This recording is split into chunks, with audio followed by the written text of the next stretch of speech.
তো আজকে আমরা খুব বার্নিং টপিক নিয়ে আলোচনা করব, পিসিওএস, পলিসিস্টিক ওভারি সিনড্রোম।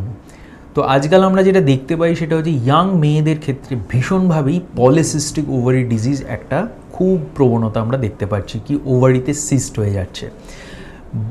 ছোট ছোট বাচ্চা মেয়েরা তারা মেনস্ট্রুয়াল ইরেগুলারিটিসতে ভুগছে, তারা মোটা হয়ে যাচ্ছে, তাদের স্কিন কালারগুলো ফর্সা থেকে একটু কালো কালো হয়ে যাচ্ছে, স্কিনে ট্যাগস আসছে, গলার কাছে কুচির কাছে তাদের স্কিনগুলো কালো কালো হয়ে যাচ্ছে, গায়ে ভীষণ লোম গজাচ্ছে। So they are manifestations of male characteristics. তো এটা কেন হচ্ছে, এটা বুঝতে হবে যে এটা কিন্তু ভীষণভাবেই হরমোনাল প্রবলেমের জন্য হচ্ছে তাদের মধ্যে। এবং ম্যাক্সিমাম ক্ষেত্রে যে সমস্ত চিকিৎসা এই সমস্ত ছোট ছোট মেয়েরা বা ধরুন in their 20s and 30s যারা নিচ্ছে, তারা কিন্তু হরমোনাল থেরাপি নিচ্ছে। এটা কিন্তু খুব একটা কাম্য নয়, কারণ বুঝতে হবে যে পিসিওএস এই যে রোগটা, এই রোগটা কিন্তু একটা ইনসুলিন রেজিস্ট্যান্সের জন্য হয়।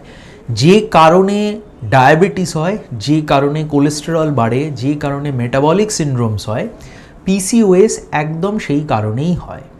সুতরাং লাইফস্টাইল ডিজিজ হচ্ছে এক ধরনের পিসিওএস টাইপের ডিজিজ। সুতরাং নিজেদের লাইফস্টাইল যদি তোমরা ঠিক করতে পারো, প্রপার সানলাইট এক্সপোজার, প্রপার টাইমে খাওয়া, বডি ওয়েটকে ঠিক রাখা, হরমোনাল থেরাপি বেশি না করা, প্রপার ঘুমানো, বডিতে ইনফ্ল্যামেশন যত কমাতে পারবে তত কিন্তু এই পলিসিস্টিক ওভারি সিনড্রোম থেকে তোমরা বেরিয়ে আসতে পারবে। যদি সেটা না করতে পারো, এই পলিসিস্টিক ওভারি ডিজিজ কিন্তু তোমাকে মোটা করে দেবে, তোমার মেনস্ট্রুয়াল ইরেগুলারিটিস করবে।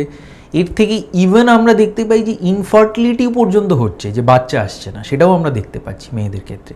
সুতরাং এটা খুব ইম্পর্ট্যান্ট যে পিসিওএসকে খুব ছোটোবেলা থেকে গুরুত্ব দেওয়া, ছোটোবেলা থেকে অল্প অল্প প্রবলেম যদি দেখা যায় ডাক্তারবাবুদের সাথে পরামর্শ নেওয়া, নিজের বডি ওয়েটকে ঠিক রাখা, নিজের খাওয়া দাওয়া নিউট্রিশনকে ঠিক রাখা, নিজের ঘুমের সময়টাকে ঠিক রাখা খুব ইম্পর্ট্যান্ট, এবং সর্বোপরি নিজেকে মেটাবলিক্যালি হেলদি করা, দিস ইজ ভেরি ইম্পর্ট্যান্ট। বাইরের junk food, ultra processed food এগুলো কম খাও, প্রপারলি একটু দৌড়াদৌড়ি করো, একটু ঘামো, একটু ওয়াকিং করো, একটু গ্রাউন্ডিং করো, একটু সানলাইট এক্সপোজার করো।